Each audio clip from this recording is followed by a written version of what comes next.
જન્મ તારીખનો દાખલો કે જન્મ તારીખની નોંધમાં જ્યારે કોઈ ભૂલ હોય ત્યારે શું કરવું જોઈએ? જન્મ પ્રમાણપત્રમાં નામ, તારીખ, માતા પિતાનું નામ કે અન્ય કોઈ વિગત ખોટી અથવા તો અયોગ્ય રીતે લખવામાં આવેલ હોય ત્યારે સુધારવાની સત્તા જે તે જન્મ રજિસ્ટ્રારને આપવામાં આવેલ છે. આ બાબતે જન્મ અને મરણ નોંધણીનો કાયદો 1969 ની કલમ 15 છે.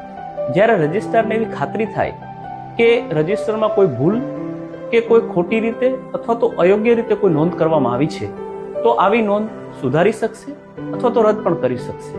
આ બાબતે ગુજરાત જન્મ મરણ નોંધણી 2004 ના નિયમ 11માં પણ આવી જ સુધારાની સત્તા આપવામાં આવેલ છે. જ્યારે અરજદાર યોગ્ય પુરાવા સાથે તમામ વિગતો સાથે સ્થાનિક જે જન્મ રજિસ્ટ્રાર છે તેની કચેરીમાં પુરાવા આપી અને રજિસ્ટ્રારને ખાતરી થાય અને વિગતો જોઈ અને એવું લાગે ત્યારે રજિસ્ટ્રારને આવી નોંધમાં સુધારા, રદ કે ફેરફાર કરવાની સત્તા આપવામાં આવે છે.